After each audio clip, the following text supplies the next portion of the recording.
Hi అందరికీ. నేనైతే కంకి తింటాను. హాస్పిటల్ పోయి వచ్చినాం మా బాపమ్మని తీసుకొని. అదే మా లవ్ స్టోరీ చెప్తాను కదా.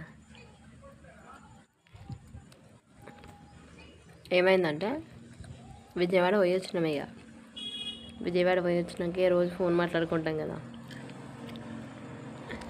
రోజు ఫోన్ మాట్లాడుకుంటా ఏమని చెప్తాడంటే వీధిలో కుక్కలు దొరుకుతాయి కదా. నైట్ టైం ఎక్కువ మాట్లాడుకునేది. వీధిలో కుక్కలు దొరుకుతుంటే ఏంది ఊకే కుక్కలు దొరుకుతున్నాయి అంటే ఏమని చెప్పాడంటే అది మా కుక్కనే, ఇప్పుడే ఫుడ్ ఆర్డర్ చేసిన జొమాటో నుండి, స్విగ్గీ నుండి కుక్కకు బిర్యానీ పెట్టాలి, అందుకే ఫుడ్ కోసం వస్తుందని చెప్పిండు.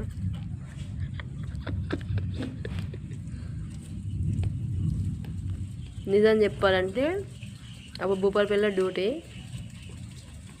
సస్పెండ్ అయ్యి ఇంట్లో పోకున్నాడు. ఈయనకు కుక్క ఫుడ్ అయినా దొరకలే ఫస్ట్.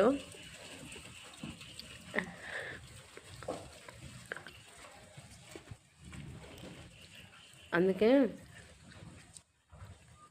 కంకి తినుకుంటే చెప్తాను. ఎందుకంటే డైరెక్ట్ చెప్పాలంటే కొంచెం బాధ అనిపిస్తుంది.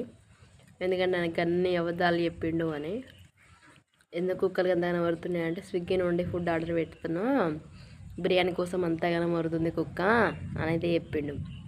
కానీ నాకు తర్వాత తెలిసిన ట్విస్ట్ ఏంటిది అని అంటే ఈయన ఆల్రెడీ భూపాలపల్లి ఉన్నప్పుడు డ్యూటీ సస్పెండ్ అయ్యిండు. ఆల్రెడీ ఒక అమ్మాయి గురించి సస్పెండ్ అయ్యి ఇంట్లోనే ఉన్నాడు.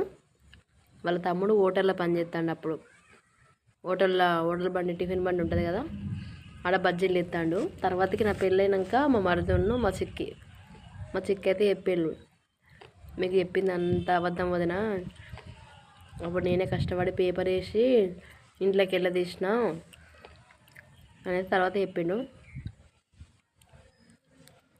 నన్ను కూడా పెళ్ళి చేసుకోకపోవచ్చు అని. ఇక నేను పరిచయం అయినాక జస్ట్ నేను మేలో పరిచయం అయినా, జూలైలో జాబ్ వచ్చింది. అంటే మళ్ళీ సస్పెండ్ అయినా కూడా మళ్ళీ కొన్ని రోజులకి ఎక్కుతారు కదా, జాబ్ వచ్చింది. లేకుంటే మా అమ్మ కూడా అయితే నాకు తాళే కట్టకపోవు. అంటే ఆ ఒక్క కృతజ్ఞత భావంతో, అంటే దీనివల్లనే జాబ్ వచ్చింది అని అయితే తాళైతే కట్టిండు. ఇంకా అబద్ధాలు